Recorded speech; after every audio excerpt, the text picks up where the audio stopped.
Eat. Written by Author JoJo. Have you ever heard of Mukbang?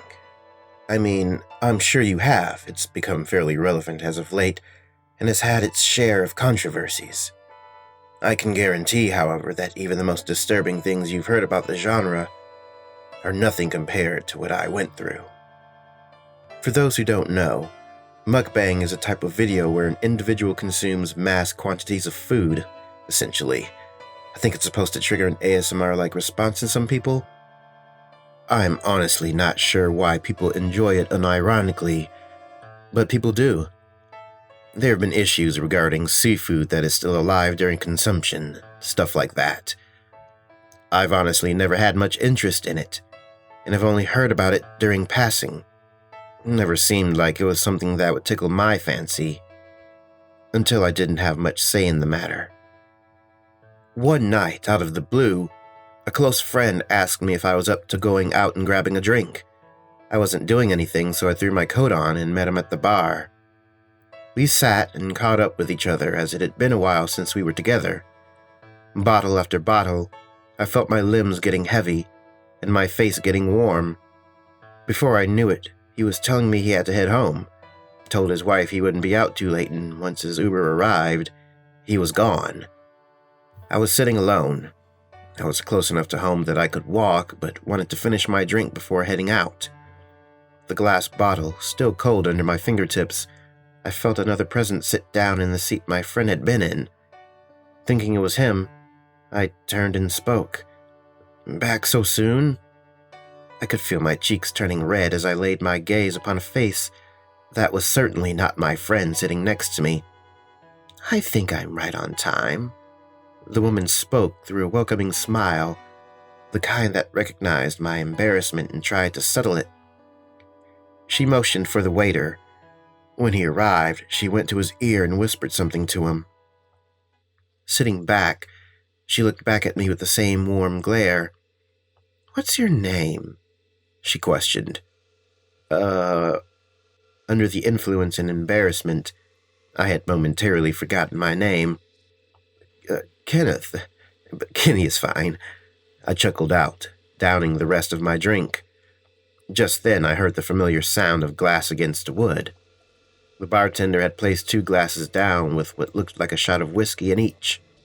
"Well, Kenny, I do hope you won't let a lady drink alone," she jested as she pushed one of the glasses closer to me. My friend was happily married.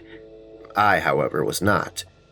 And being as drunk as I already was, I had gained an overwhelming sense of recklessness disguised as confidence. So I let the smooth liquid drip down the back of my throat. Then another, and another.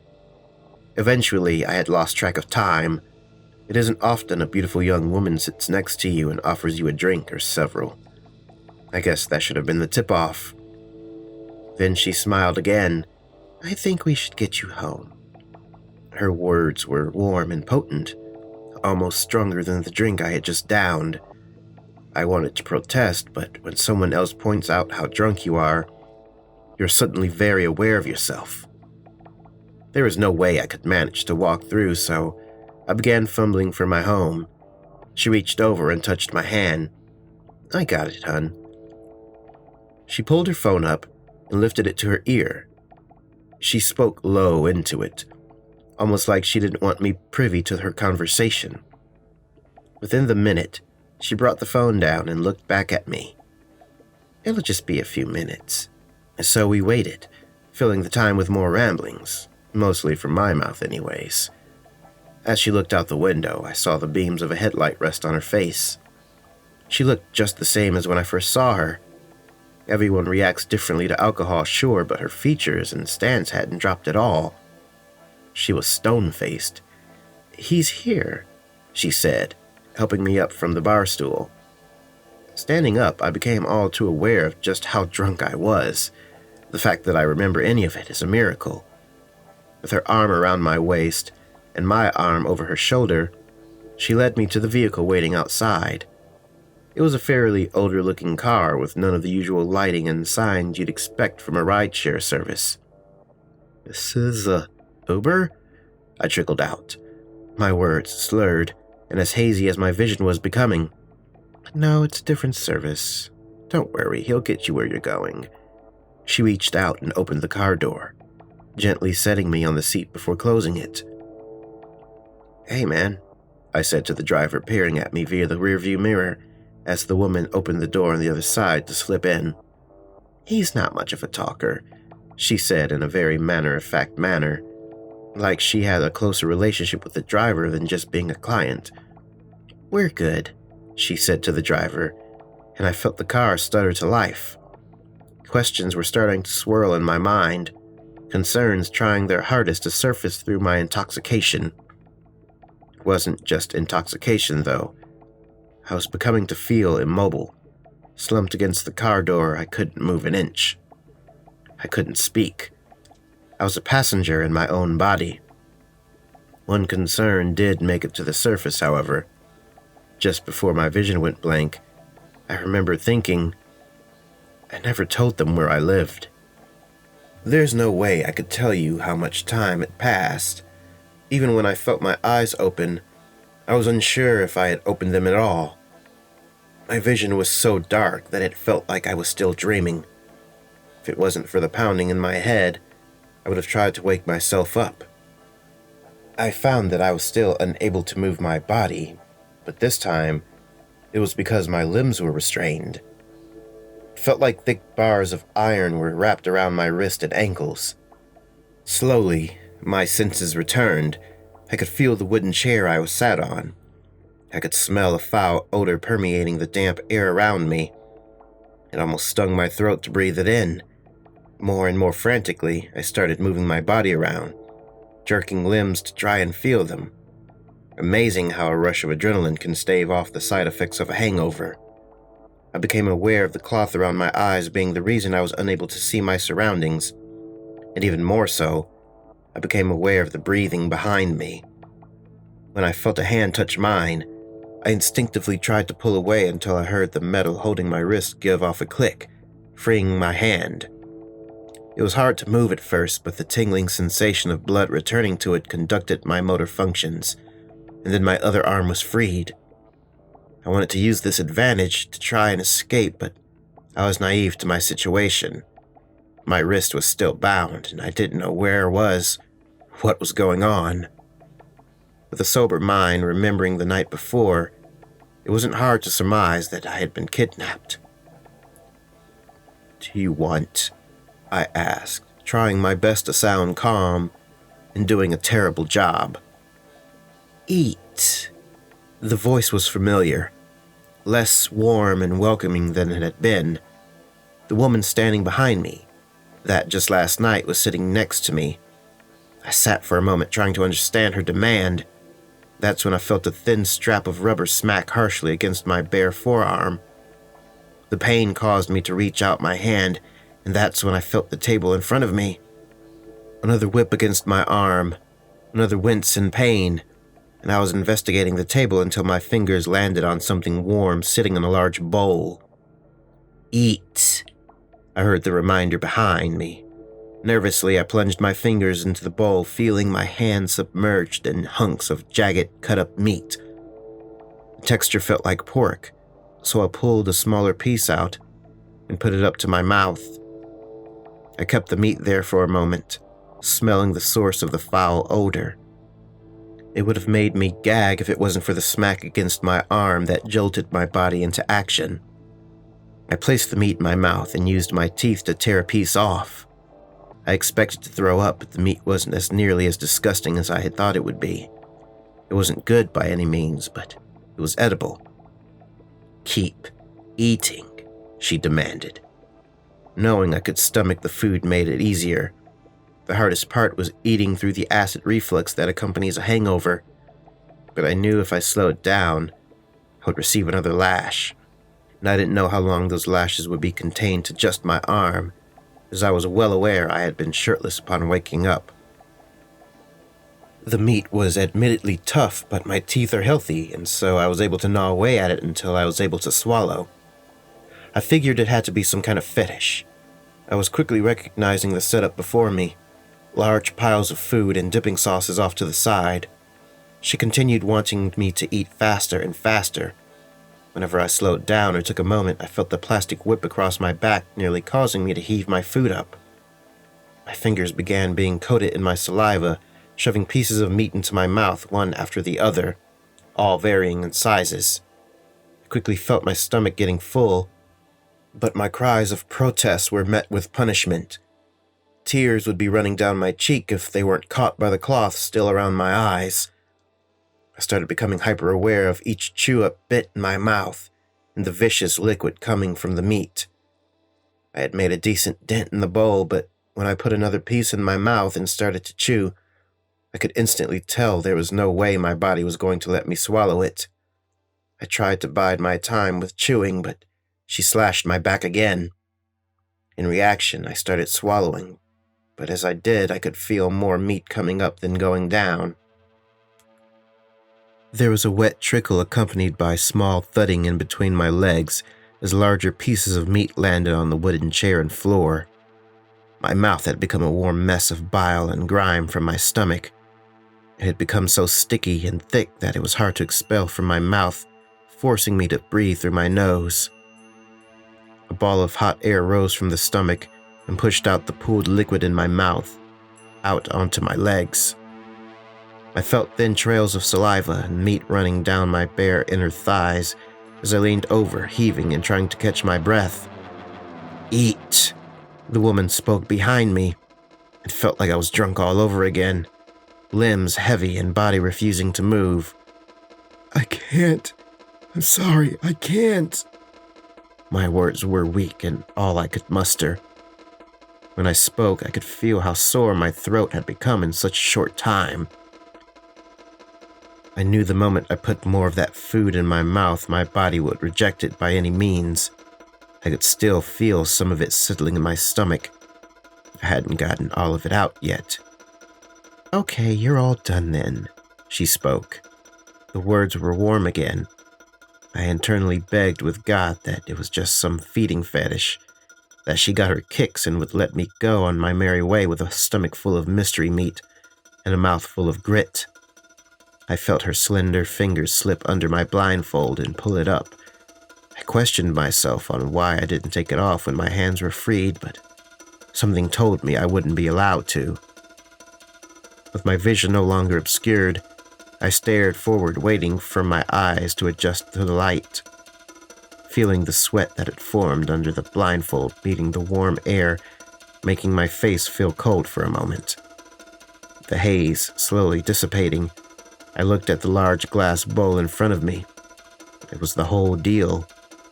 There were knives and forks, smaller bowls with the sauce I never bothered using. It looked like runny ketchup. Inside the bowl were the hunks of meat I was consuming, large chunks of pink meat with the runny ketchup sitting at the bottom of the bowl. I sighed in relief as I assumed my theory of it being pig meat was further cemented.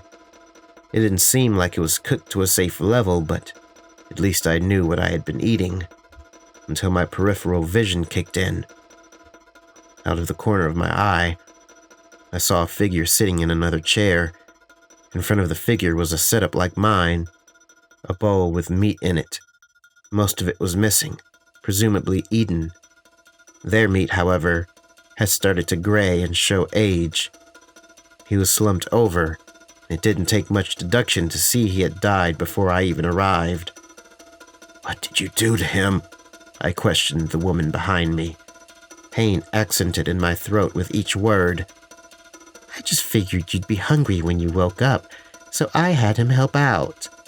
Her words were mean and mocking, like she had just told a joke that she knew would hurt someone. Slowly, as if I didn't want to see the whole picture, I turned my head. At the feet of the man beside me, there was a pool of red collected, trails of it running down his legs adding to it. It looked like runny ketchup. My head started feeling light as my eyes moved up along his body. The sources of the red trails were revealed. All along his naked body there were large strips of flesh and sections of fat missing. It looked like he was put through a human-sized hole puncher. His neck, in particular, had a deep, open cut running along with it. The memories of my teeth tearing apart chunks of flesh and meat surfaced in my mind as I looked over each detail of the massacred body.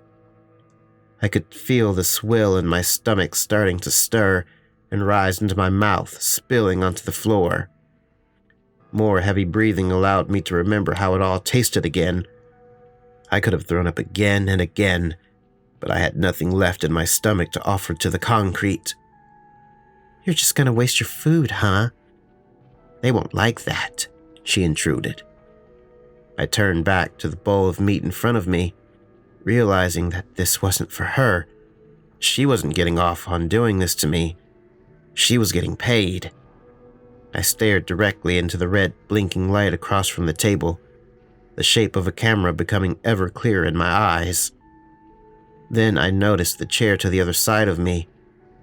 This one was empty, as was the bowl placed in front of it. "Sorry, they voted and you're doing it for them." I could hear her footsteps approaching me. I took a deep breath and started trying to lift my legs. Although my ankles were confined, they had become coated in my slippery bile. It hurt, but I could feel them pulling through the metal, and with one more jerk, I had freed one of them.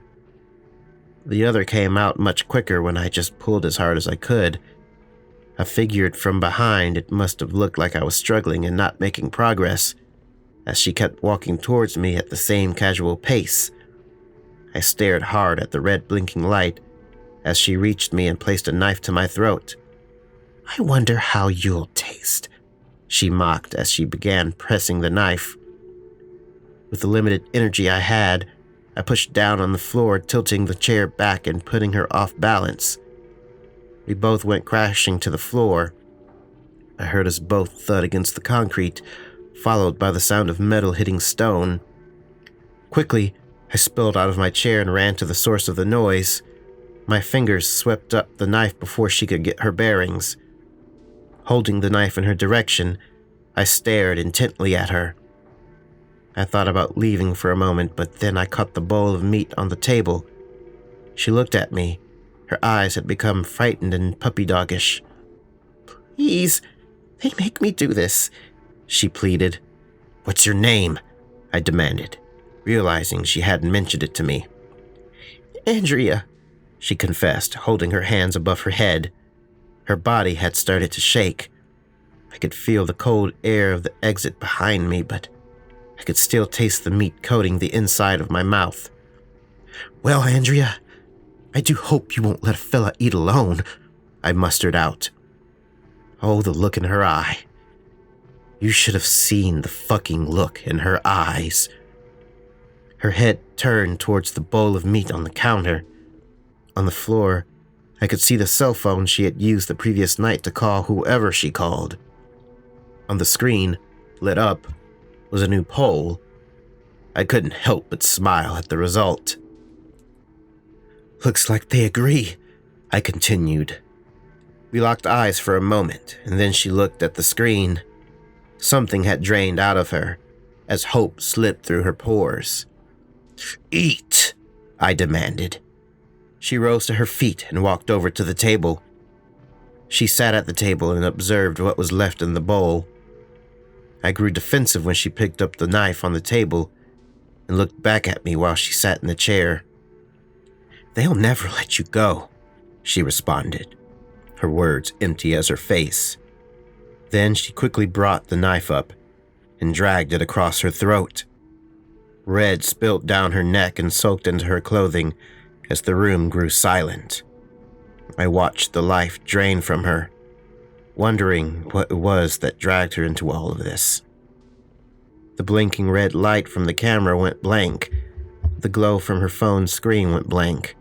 And suddenly it was just me and two dead bodies. Turning to the exit behind me, I walked slowly and made my way through. I found a pile of my clothing in the small hallway on the other side, along with what I assumed was the other guy's clothing. I rifled through his belongings after putting my clothing back on until I found his wallet.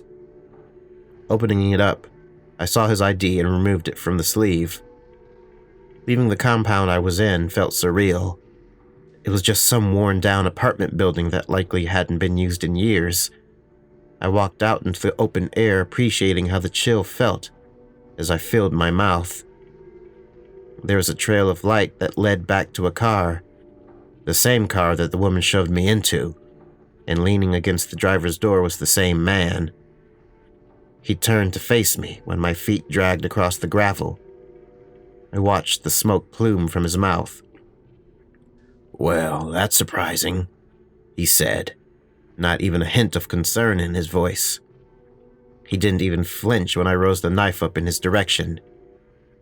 "Need a ride?" His words were detached from the situation. The phrase, "Don't shoot the messenger," played in my head. "Lots of places. Yeah," I replied. "Can you pay?" he responded. The man didn't care about anything going on. He was just some driver. I nodded, and he opened his door, sliding into the driver's seat until I heard a click from the doors unlocking. Stumbling forward, I got into the car and watched the buildings get smaller and smaller as we drove away. I told the driver the address written on the man's ID. Figured it was the right thing to do. I made sure to have the driver drop me off about an hour's walk from where I lived, just in case they could offer him more money than I could. I'm constantly looking over my shoulder, constantly skeptical of anyone I talk to. She said they'd never let me go. Were those words just to grip me in paranoia? Or is there some organization after me? Either way, it's eating away at me.